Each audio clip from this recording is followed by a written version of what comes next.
which you will study motion in 1D. So before going to that topic, इस topic पे जाने से पहले मैं कुछ काइनेमेटिक्स का जेन्युइन थिंग्स बता देना चाहता हूँ. What are those? See, what is kinematics?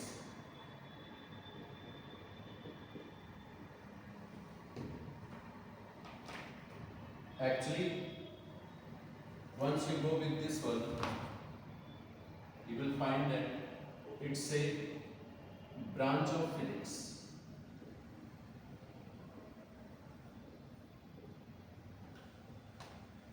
Which deals with the study of motion and its cause. बहुत ही अच्छा टॉपिक है, इंटरेस्टिंग वन. समझने वाली बात क्या है कि बेसिकली जो काइनेमेटिक्स जो है ना, it's a branch of physics. Actually ये मैकेनिक्स के अंदर आता है. और मैकेनिक्स क्या है? इन मैकेनिक्स की जब हम बात करेंगे then it's also a branch of physics in which we study about the mechanical motion, right? तो बेसिकली अगर देखा जाए तो मोशन ही एक ऐसा टर्म्स है और उसके इफेक्ट, उसके कॉजेस के बारे में स्टडी करना ही इस टॉपिक के अंदर आता है. लेकिन अगर हम बात करें कि व्हाट इज मोशन, तो हमारे माइंड में क्लास 10 तक की चीज़ों को फिट किया जाता है. If you are applying a force on any object and if it is going to change its position then it will be considered as motion. Basically उस लेवल तक तो सही है. आगे जब थोड़ी सी लेवल को इंक्रीज किया जाए तो मोशन के ऊपर फोकस करें तो हमें ये देखने को मिलता है कि इसे समझने के लिए कुछ हमें इंपॉर्टेंट टर्म्स की जरूरत पड़ती है. What are those? उसे समझना जरूरी है. आज पर मैं एक एग्जांपल लेता हूँ. एग्जांपल के थ्रू कोशिश करते हैं इस टर्म को समझने के लिए. सी, सपोज करो ये एक ट्रेन है, चलता फिरता ट्रेन है. दौड़ता हुआ भी हो सकता है, कोई इशू नहीं. ये ट्रेन में 2 पैसेंजर हैं, एक राज है और दूसरा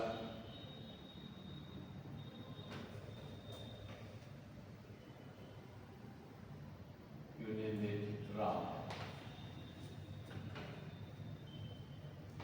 दिस इज द प्लेटफॉर्म. मैं क्यों समझा रहा हूँ समझ में आएगा. और इस प्लेटफॉर्म पर एक बहुत प्यारी सी लड़की है जिसका नाम रीता है. अब गौर से देखना, यहीं पे कंसेप्ट चेंज होता है मोशन का. यहीं पे कंसेप्ट समझना पड़ता है मोशन के लिए. ये प्लेटफॉर्म का नाम सपोज दैट कोटा है. अभी ट्रेन आ रही है और कोटा स्टेशन को पार कर रही है. तो यहाँ पे कंपैरिजन देखो, राज, राम एंड रीता. समझने वाली बात क्या है कि ट्रेन जब क्रॉस करती है प्लेटफॉर्म को तो रीता से एक क्वेश्चन पूछा जाता है, क्या राम मोशन में है? तो रीता का रिप्लाई आता है यस, राम मोशन में है. लेकिन अगर मैं राम की बात करूं कि अगर राम से राज के बारे में पूछा जाता है क्या राज मोशन में है, तो आंसर आता है no.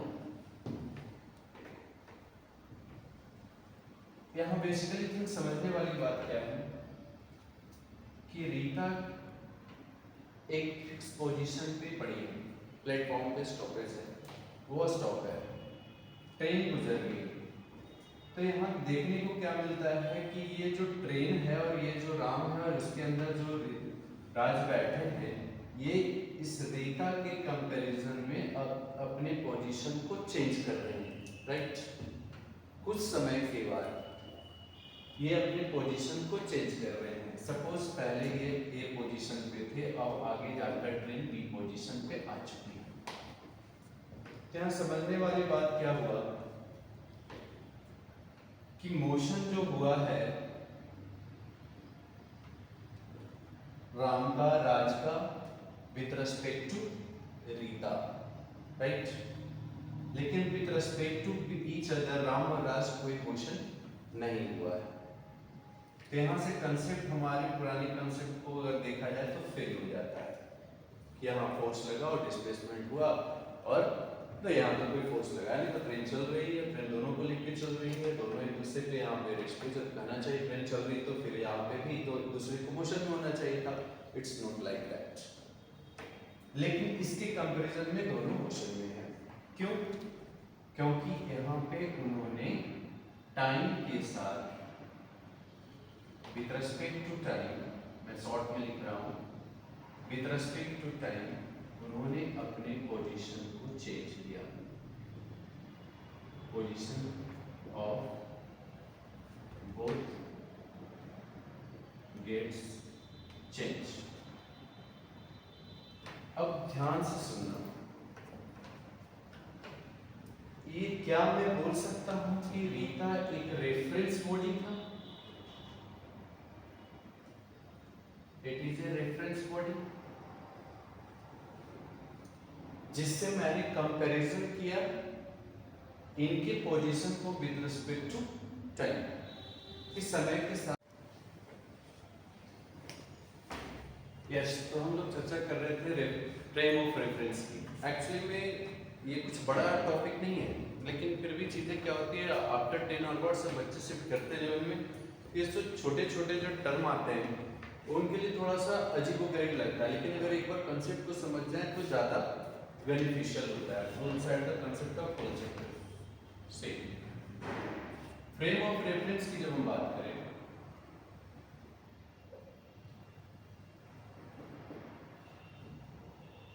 this is my x-axis noted as I cap. This is y-axis noted as j cap, and this is z-axis denoted as k cap. और इस यहाँ पे मान के चलो मैं कोई पॉइंट या कोई पॉइंट साइज पार्टिकल लेता हूँ, या you can say that reference body. Reference body will be always at the origin, or you can say that कोई particular लेते हैं that is of a small size. अब मैं इसमें पूछता हूँ कि किस फ्रेम में रखा है, तो इसका कोऑर्डिनेट एक्सिस, कोऑर्डिनल एक्सिस क्या हो सकता है? x I cap, y j cap and k z k cap. मतलब इस पॉइंट पे ये रखा हुआ है, इसके कोऑर्डिनेट पॉइंट ये है। अब यहाँ पे समझने वाली बात क्या है, मैंने ऐसा क्यों लिखा? देखो, x एक्सिस से कितने डिस्टेंस पे है, y एक्सिस पे कितने डिस्टेंस पे है, सिमिलरली फिर ये z एक्सिस पे कितने डिस्टेंस पे रखे हुए। लेट अगर इनको मैं ज्वाइन कर दूं तो इनके लिए एक वेक्टर आता है जिनके बीच का डिस्टेंस हम लोग पोजीशन वेक्टर बोल सकते हैं। पोजीशन वेक्टर r, मतलब इसके पोजीशन को स्पेसिफाई करने के लिए मैंने एक वेक्टर लिया, पोजीशन वेक्टर r। तो अगर इसके कोऑर्डिनेट एक्सिस ये है तो इसके भी कोऑर्डिनेट पॉइंट क्या हो सकते हैं? 0, 0, 0, right, x y and z। अगर मैं इसको पॉइंट बोलूं q, राइट, और यहाँ पे रेफरेंस बॉडी रखा हुआ है, राइट। तो फ्रेम ऑफ रेफरेंस हमें ये बताना चाहता है कि जो ऑब्जेक्ट जिस पॉइंट पे रखा हुआ है उसके कोऑर्डिनल वेक्टोरियल कोऑर्डिनल एक्सिस सिस्टम में कहाँ पे है, right.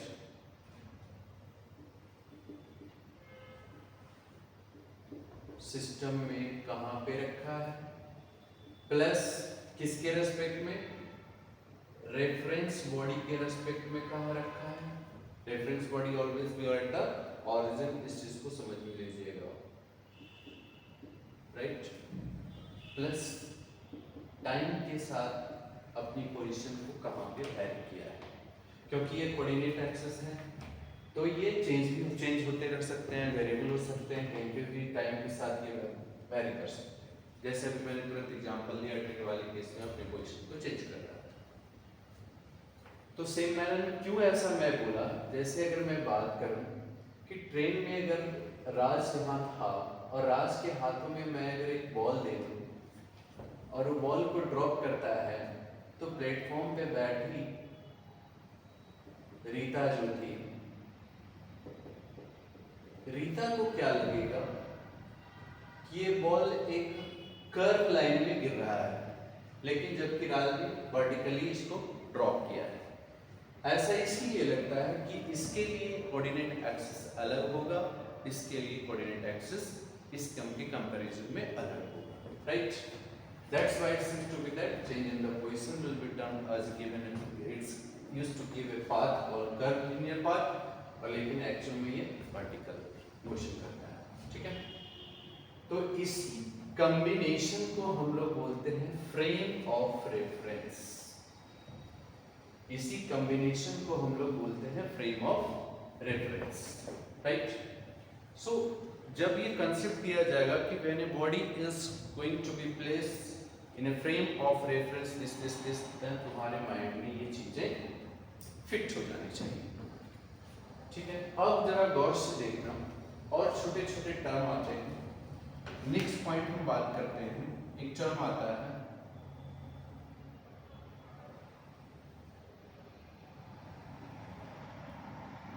Path. What is path, right. तो बेसिकली इसी कंसेप्ट को हम लोग यूज कर सकते हैं। कैसे? अगर इसका पोजीशन इस पॉइंट पे वेक्टर r था, मान लो फिर इसने टाइम के साथ चेंज किया, फिर इसने टाइम के साथ चेंज किया, फिर इसने टाइम के साथ चेंज किया, तो इसकी पोजीशन क्या है, चेंज होते जा रहा है, राइट। इसका पोजीशन वेक्टर क्या है, with respect to time change हो रहा है। और जब हम इस सारे पॉइंट को एक साथ कंबाइन कर दें तो ये एक कर्व बनाता है या यह एक पाथ बनाता है। That's why we can say that path is basically, ये सारे के सारे क्या हैं, पोजीशन वेक्टर हैं। तो पोजीशन वेक्टर में ये हेड है, ये टेल है, तो इसमें हम बोल सकते हैं कि it is basically the locus of the head of position vector combining together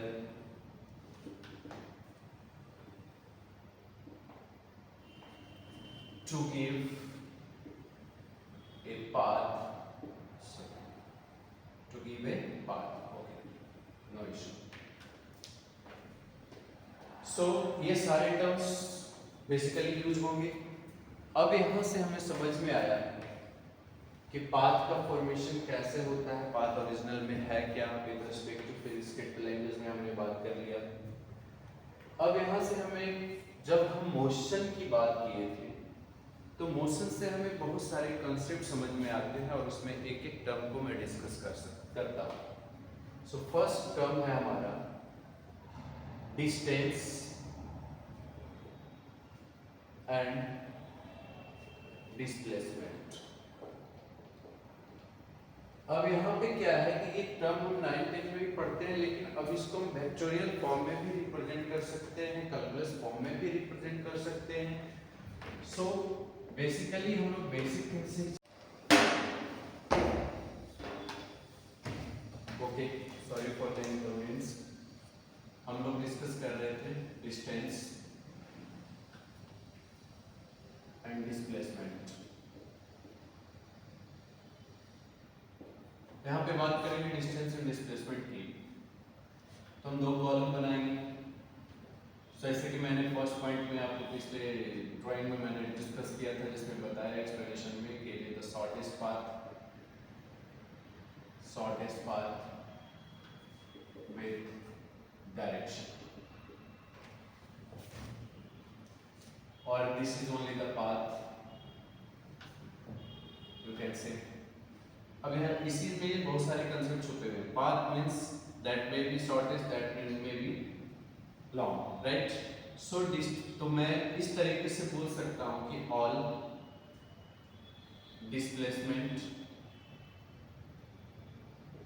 are distance but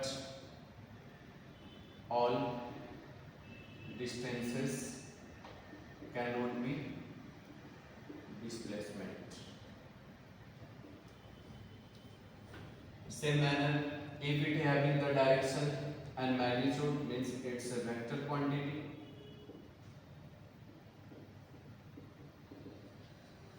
In the same manner, it's a scalar quantity. Because it doesn't have any unified direction. It may positive and zero. Distance or negative. It may be possible if you will think like that. Displacement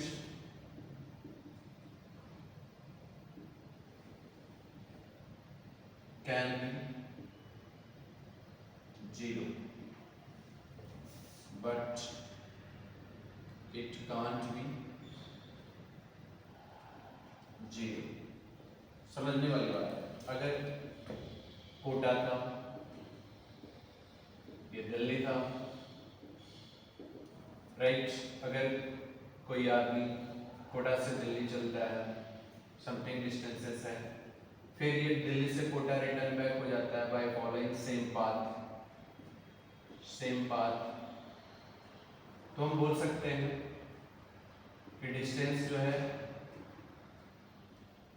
अगर ये 100 kilometre था तो total distances की value 100 plus 100 हो जाएगी kilometre, that is 200 kilometre. But displacement की बात करें तो ये 100 माइनस 100, क्यों? क्योंकि डायरेक्शन इसके पास, इसने रिटर्न बैक किया, सेम पोजीशन पे रिलोकेट किया, इसलिए बिकम्स जीरो। तो ये चीजों को समझना इंपॉर्टेंट है कि displacement when it will becomes zero. तो इस तरीके से अगर हम इस कंसेप्ट को देखें तो एक और कंसेप्ट हमारे पास समझ में आता है कि distance will be equal to the displacement और displacement will be equal to the distances, जो कि मैंने यहाँ पे बोला। क्या distance may be smaller than displacement? It's not possible, right. So एक इंपॉर्टेंट फैक्ट समझ में आता है यहाँ पे, distance is always greater than equal to displacement, right. Equal कब होगा? having the condition if it is going to follow the same path, that is it is going to relocate. Greater if it is following the another path having the more magnitude. So ये था basic things, right? अब मैं यहाँ पे ये सारी चीजें समझ चुका हूँ, तो मैं इनको वेक्टर के फॉर्म में लिखने की कोशिश करता हूँ। सी डिस्प्लेसमेंट की बात करते हैं।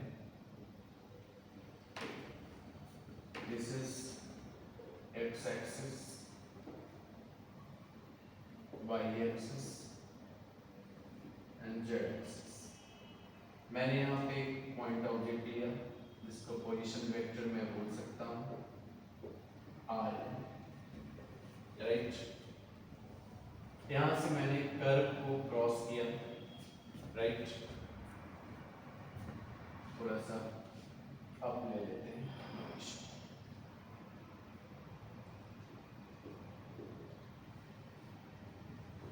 अब मैं बात करूं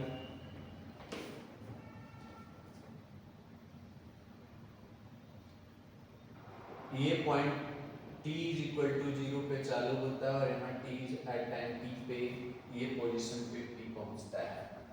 अगर मैं p को थोड़ा time t is equal to you can say here t1 here it is to t2, इसका पोजीशन वेक्टर ये फाइनली T2 पोजीशन पे पहुंचता है, तो ये पोजीशन वेक्टर है फाइनली, और this is initial position of point object from P to Q। तो अगर मैं डिस्प्लेसमेंट की बात करूं तो ये ओरिजिन से चालू हुआ था with respect to reference point, you will find that their position vector are represented at point P and point Q। तो यहाँ से क्या देखने को मिलता है कि अगर मैं इसके डिस्प्लेसमेंट की बात करूं तो this will become the displacement vector, that is we can say that delta r vector, that is r final vector minus r initial vector called as displacement vector। तो मैं इसके अभी जस्ट नाउ मैंने discuss किया था कि हर एक point object का वेक्टोरियल कोऑर्डिनेट सिस्टम में कैसे लिख सकते हैं। It will becomes x1 suppose it is i cap plus y j cap plus j k cap. The same manner इस पोजीशन पे x2 i cap plus y2 j cap plus z 2 k cap, ये इसके coordinate point है। तो अगर मैं इस दोनों कोऑर्डिनेट पॉइंट के टर्म्स में इसको लिखने की कोशिश करूं, then displacement vector will become